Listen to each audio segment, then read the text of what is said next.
नेपाल जैसी जब क्रांति आएगी, राहुल गांधी का घर फूंक दिया जाएगा, अखिलेश यादव का घर फूंक दिया जाएगा। आखिर कौन है वो ताकतें जो देश की नींव को हिलाना चाहती हैं? कौन है वो लोग जो भारत को जलता हुआ देखना चाहते हैं? एटम बम से बड़ा हाइड्रोजन बम होता है नहीं होता है? आरोपों की राजनीति को इन्होंने अपना आभूषण बना लिया है। बार बार कहते हैं कि भारत को 2047 तक विकसित राष्ट्र बनाना है, तो आखिर इससे किसे दिक्कत हो रही है? इसी तरह की वोट की डकैती होगी, हो सकता है जनता भी सड़क पर दिखाई दे। राहुल गांधी की यात्रा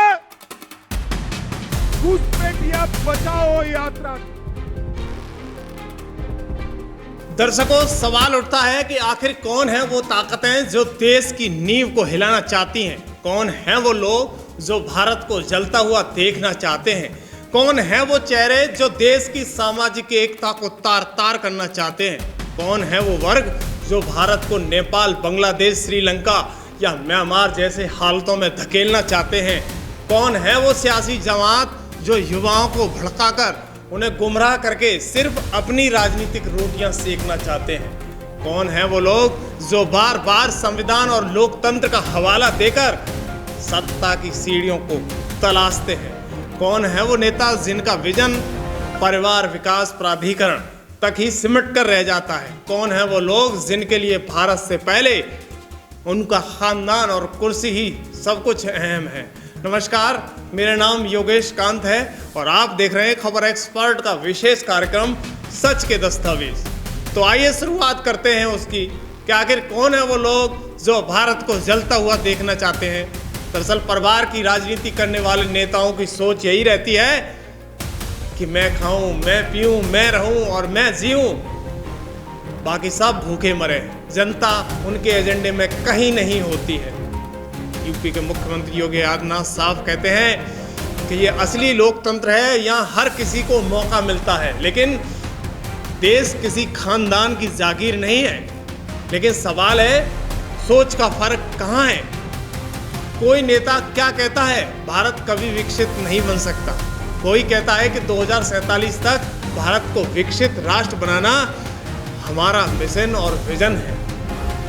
यही असली अंतर है, यही असली टकराव है। दर्शकों, बड़ा सवाल यह है कि क्या विपक्षी नेताओं को अब समझ आ गया है कि लोकतंत्र तरीके से वो मजबूत सरकार को नहीं हरा सकते हैं?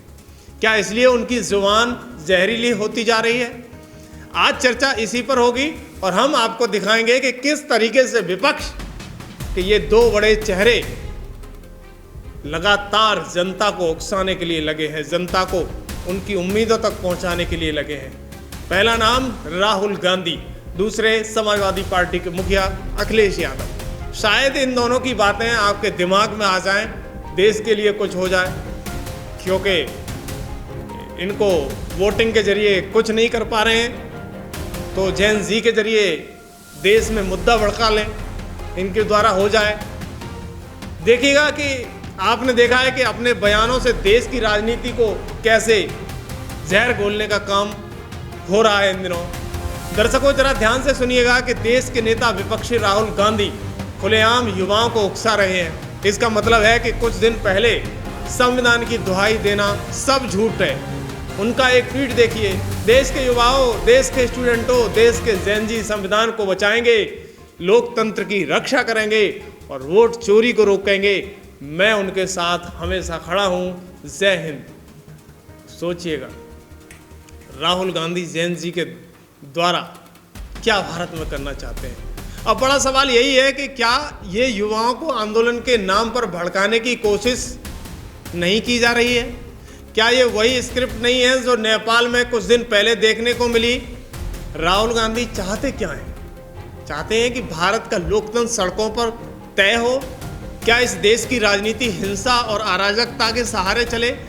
दर्शकों, सवाल यह है कि क्या ये वही नेता हैं जिनके नेतृत्व में कांग्रेस लगभग 90 चुनाव हार चुकी है और अब हताशा निराशा में युवाओं को ढाल बनाकर देश में अस्थिरता फैलाना चाहते हैं? दर्शकों, जरा गौर करिएगा, क्योंकि नेपाल के बारे में कहा गया कि वहाँ सरकार भ्रष्ट है, तानाशाही है।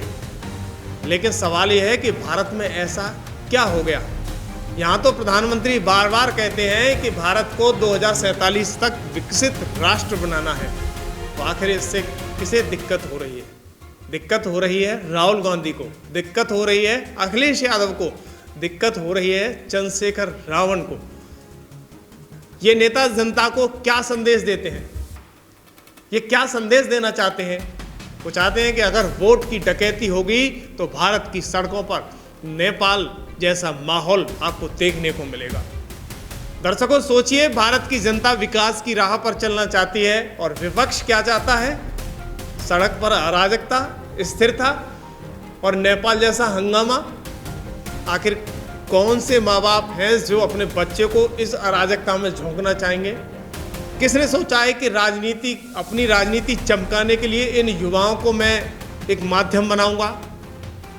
यानी जब आपकी कहीं पेश नहीं जा रही तब देश के युवाओं को इस तरीके का मैसेज देकर आप मुद्दे पर भड़काना चाहते हो, जैन जी का प्रदर्शन करना चाहते हो। दर्शकों, राहुल गांधी और सपा मुखिया अखिलेश यादव का कहना है कि चुनाव आयोग को ये सुनिश्चित करना चाहिए कि वोट चोरी कहीं न हो। और धमकी क्या है? उनका कहना है कि अगर ऐसा हुआ तो यहाँ भी वही होगा जो नेपाल की सड़कों पर हो रहा है। इसी तरह की वोट की डकैती होगी तो हो सकता है जो आसपास के देशों में जनता सड़कों पे दिखाई दी, हो सकता है जनता भी सड़क पर दिखाई दे। दर्शकों, सबसे बड़ा सवाल यही है कि सपा मुखिया अखिलेश यादव खुद सांसद हैं, उनकी पत्नी खुद सांसद हैं, चाचा भतीजे सांसद हैं और विधानसभा में बैठते हैं। तो क्या ये सब वोट चोरी से जीते हैं? क्या यहाँ भी वोट चोरी हुई थी? अगर नहीं तो फिर ऐसा जहर घोलने की भाषा क्यों उपयोग की जा रही जनता के लिए? दर्शकों, यही असली चेहरा है विपक्ष का। राहुल गांधी कहते हैं कि वोट चोरी हो रहा है, अखिलेश यादव कहते हैं कि देश को आग में झोंका जा रहा है। वहीं उनके एक और नेता हैं आईपी सिंह, जो सोशल मीडिया पर लिखते हैं कि 75 साल बूढ़े मोदी को हटाओ, हिंदुस्तान बचाओ। धधकती नेपाली संसद 75 साल का तानाशाह सत्ता नहीं छोड़ना चाहता है। युवाओं जागो, सत्ता संभालो। सोचिएगा कि ये आईपी सिंह का ट्वीट है। क्या यही है विपक्ष की राजनीति? भारत को अस्थिर करने का यही टूल किट है? जनता को भड़काने का यही सबसे बड़ा हथियार है? सवाल तो बनता है ना। अब बड़ा सवाल ये भी है कि राजनीतिक पार्टियों पर भारी पड़ रहा है क्या एनडीए गठबंधन? दर्शकों, विपक्ष के तमाम बड़े सवाल पैदा हो रहे थे कि बम से लेकर हाइड्रोजन बम और हाइड्रोजन बम से लेकर के वोट चोरी तक, इस तरह के नारे जगह जगह फील हो रहे हैं, लेकिन शिकायत नहीं करेंगे वोट चोरी हुआ है या नहीं। राहुल गांधी का नारा है कि संविधान बचाओ, वोट चोरी रोको, देसी बम, हाइड्रोजन बम। लेकिन सवाल बड़ा है, क्या वाकई देश बचाने का नारा है या सिर्फ पार्टी का अस्तित्व बचाने की कोशिश है? कांग्रेस आज भी 3 राज्यों में सत्ता में है, हिमाचल, कर्नाटक, तेलंगाना। तो वहाँ सरकार कैसे बन गई? क्या वहाँ भी वोट चोरी हुए थे या वोट चोरी हुए ही नहीं? सवाल तो दोनों ही बनते हैं ना। जनता पूछ रही है, आज़ादी के बाद 54 साल से ज़्यादा केंद्र में कांग्रेस सरकार रही, तब वोट चोरी हुए थे क्या? तब वोट चोरी नहीं हुए क्या? अब नेपाल का कार्ड खेलकर, युवाओं को भड़काकर, हाइड्रोजन बम जैसे बयानबाजी से आखिर राहुल गांधी क्या साबित करना चाहते हैं? दर्शकों, राहुल गांधी और सपा मुखिया अखिलेश यादव के बयान पर एक पलटवार करते हुए भाजपा के सुब्रत पाठक का बयान सामने आया है। उन्होंने कहा कि राहुल गांधी और विपक्ष मोदी के खिलाफ जहर उगलने की आदत डाल चुका है। असल गुस्सा मोदी पर नहीं बल्कि जनता पर है, जिसने चाय बेचने वाले को पीएम बना दिया। वंशवादी नेता मोदी पर जनता का भरोसा हजम नहीं कर पा रहे, झूठ फैलाकर और आग लगने वाली भाषा से देश को अस्थिर करने की कोशिश, नेपाल की घटनाओं को हवाला देकर भारत में भी अराजकता भड़काने की रणनीति बना रहे हैं। पाठक ने कहा कि देश में ये लगातार चुनाव हारते चले आ रहे हैं, देश की जनता इन पर भरोसा नहीं करती है, इनकी राजनीति नहीं चल पा रही है।